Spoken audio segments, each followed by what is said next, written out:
अस्सलामुअलैकुम वरहमतुल्लाहि वबरकातुहू। तमाम भाइयों को मोहम्मद अख्तर जावेद का सलाम। मेरे भाइयों, आज हम आपके साथ हज़रत ईसा अलैहिस्सलाम के दौर का एक नहायत ही हैरत अंगेज़ वाक़या शेयर करेंगे। बयान किया जाता है कि बनी इसराइल में एक शख्स था जिसकी बीवी नहायत हसीन थी, जिस पर वो इसराइली फरिश्ता था। चुनाचे जब इस औरत का इंतकाल हो गया तो इस इसराइली को बड़ा कलक हुआ और एक मुद्दत तक वो इस औरत की कब्र पर बैठा रोता रहा। इत्तिफाकन हज़रत ईसा अलैहिस्सलाम का इधर से गुज़र हुआ तो उन्होंने इस इसराइली को परेशान हाल देखकर इसका सबब मालूम किया। जब इसराइली ने अपना वाक़या बयान किया तो हज़रत ईसा अलैहिस्सलाम ने दरियाफ़्त फरमाया, क्या तू चाहता है कि मैं इसको तेरे लिए ज़िंदा कर दूँ?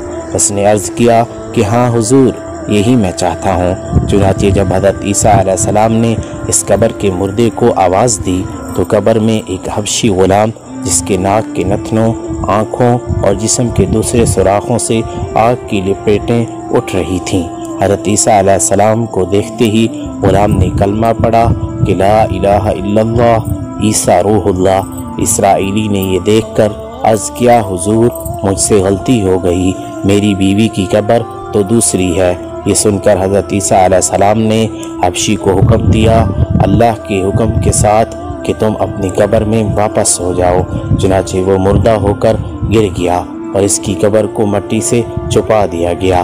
फिर हज़रत ईसा अलैहिस्सलाम ने इस दूसरी कब्र की जानिब तवज्जो फरमाई और हुक्म दिया कि ऐ साहिब कब्र, अल्लाह के हुक्म से ज़िंदा हो जा।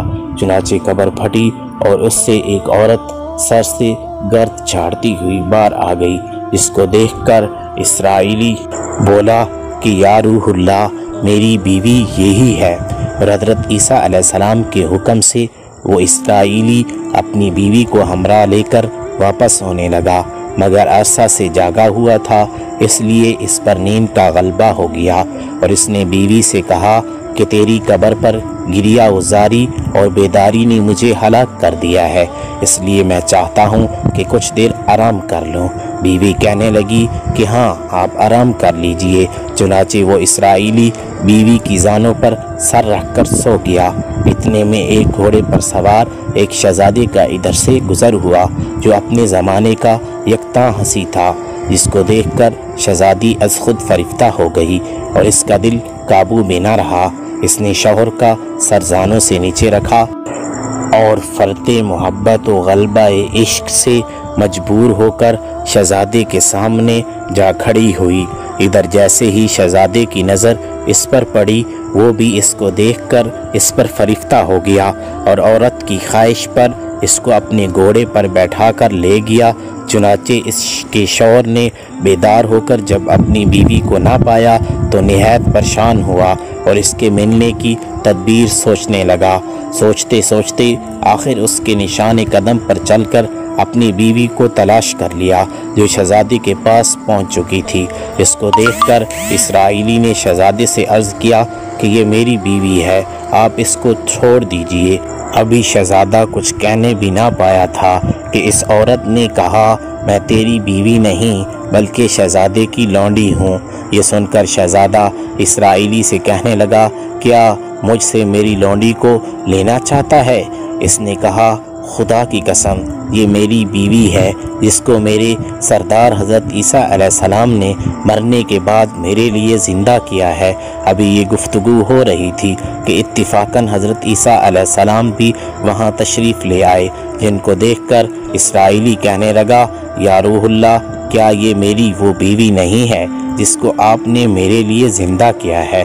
हज़रत ईसा अलैहिस्सलाम ने फरमाया कि हाँ, ये वही है। ये सुनकर औरत कहने लगी, या रूहुल्लाह, ये शख्स झूठा है, मैं तो इस शहजादे की लौंडी हूँ। हज़रत ईसा अलैहिस्सलाम ने फरमाया, क्या तू वो औरत नहीं जिसको मैंने अल्लाह ताला के हुक्म से ज़िंदा किया है? औरत ने कहा, या रूहुल्लाह, बाखुदा, मैं वो नहीं हूँ।